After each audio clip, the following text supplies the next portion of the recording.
విశ్వనాథ్ గారికి దాదాసాహెబ్ ఫాల్కే అవార్డు వచ్చినందుకు అలాగే తెలుగు వారికి దక్షిణాది ఆయన గురించి మాట్లాడేంత అనుభవం స్థాయి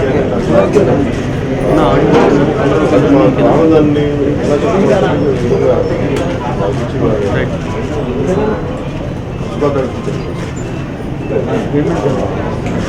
కృష్ణ నాకు అంతకుముందు అంటే నాకు మన సంస్కృతి పట్ల మన కళల పట్ల నాకు ఉన్నాయి, కానీ నాకు క్లాసులు ముఖ్యంగా చిన్నప్పుడు స్కూల్కి వెళ్ళే వయసు నాకు అర్థమైంది. ఎప్పుడు ఒక వెస్టర్న్ మ్యూజిక్ ఇలాంటి వెస్టర్న్ మ్యూజిక్ ఎప్పుడు అవగాహన లేదు నాకు చిన్నప్పుడు స్కూల్లో పెరిగేటప్పుడు. కానీ నాకు మన సాంప్రదాయం, మన కర్ణాటక సంగీతం ఇవన్నీ నాకు తెలిసేది. కానీ కర్ణాటక సంగీతం కూడా దాన్ని శంకరాభరణం సినిమా చూసినప్పుడు అదేదో పెద్దోళ్ళు సినిమా నాకు సంబంధం లేదు అనుకుని దానికి శంకరాభరణం సినిమా చిన్న వయసులో ఎడిక్ట్ అయిపోయాను. ఎన్నిసార్లు చూసానో నాకే తెలియదు.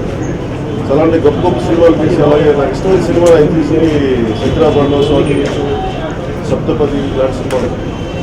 సో నాకు ఆయన ఇప్పుడు సినిమాలో రాకుండా తెలుసుకున్నాను. తర్వాత నాకు ఆయన్ని వాళ్ళు తెలుసుకునే సందర్భం నాకు రాలేదు. కానీ నిజంగా నాకు వాళ్ళు తెలుసుకుంటే చాలా ఆనందం.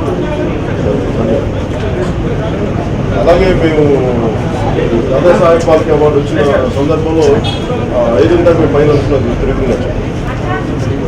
కె. విశ్వనాథ్ గారి బెస్ట్ ఫిల్మ్స్ అంటే ఆయన తీసినవన్నీ గొప్ప చిత్రాలే. అందులో ఒక ఇందాక కళ్యాణ్ గారు పైన ఆయనతో మాట్లాడుతున్నప్పుడు ఒక మాట అన్నారు, అంటే అందులో నుంచి ఒక 12 సినిమాల్ని ఒక డిస్క్ సెట్గా తీసి, అంటే దాని తాలూకు కరస్పాండింగ్ ప్రొడ్యూసర్స్ దగ్గర నుంచి కానీ వీడియో రైట్స్ ఉన్న వ్యక్తుల దగ్గర కానీ మాట్లాడి మిగతా కొంతమంది మిత్రులతోటి వాళ్ళతో అందరితో దీన్ని కొంచెం అనుసంధానం చేసి ఒక డిస్క్ సెట్గా దాన్ని తీసి ఒక లిమిటెడ్ ఎడిషన్ లాగా కొన్ని కాపీలు మాత్రం ప్రింట్ చేసి ఆయన పట్ల మాకున్న ఇష్టాన్ని కానీ అభిమానాన్ని కానీ ప్రకటించాలి, గౌరవాన్ని అని నా కళ్యాణ్ గారు అన్నారు. మాకు ఐడియా నచ్చింది. దాన్ని అతి త్వరలోనే ముందుకు తీసుకెళ్ళి నేను ఈ ఇయర్లోనే మోస్ట్లీ దాన్ని కంప్లీట్ చేయాలనుకుంటున్నాం. It's going to be really very special. So కొన్ని అవార్డులు కొంతమందికి ఇచ్చినప్పుడు అవార్డులకే గౌరవం వస్తుంది. నిజంగా చెప్పాలంటే దాదాసాహెబ్ ఫాల్కే వచ్చిన తర్వాత నాకు నిజంగా వీటి మీద నాకు నమ్మకం పెరిగింది. సో ఎందుకంటే అంత గొప్ప వ్యక్తి ఆయన. సో ఆయన గురించి మాట్లాడడానికి ఇందాక కళ్యాణ్ గారు చెప్పింది కదా, మాకు స్థాయి కానీ అర్హత కానీ వయసు కానీ అనుభవం కానీ ఏమీ లేవు.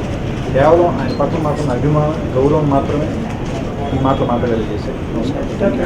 నాకు స్వాతంత్రం గురించి చూసినప్పుడు అనిపిస్తుంది మా ఇష్టమైన సినిమా స్వాతంత్రం శంకరాభరణం. దాని తర్వాత ఆయన చేస్తారో లేదు అంటే నేను ఎప్పుడు అట్లా ఆలోచించాను. అనేది స్వయం కృషి చేసినప్పుడు కానీ నేను షూటింగ్కి వెళ్ళేవాడు. అంటే అసలు ఆయన దాని ముందు నాకు యాక్టింగే నాకు రాదు కాబట్టి అసలు ఇప్పుడు అంత స్థాయి ఆలోచన రాలేదు. శుభలేఖ శంకరాభరణంతో నేను శుభలేఖ చూసాను. నాకు శుభలేఖ ఒకటి చాలా ఇష్టం. బాగా ఇష్టమైన సినిమా అంటే ఒక్క సినిమా అని చెప్పలేదు. నాకు బాగా ఉంది నాకు శంకరాభరణం ఉంటాను, శుభలేఖ, స్వయం కృషి, స్వాతంత్రం. ఇష్టంతో నాకు ఆయన కథ నడిపిన విధానం నేను అందరిలో ప్రేక్షకులకు ఇస్తాను. Thank you.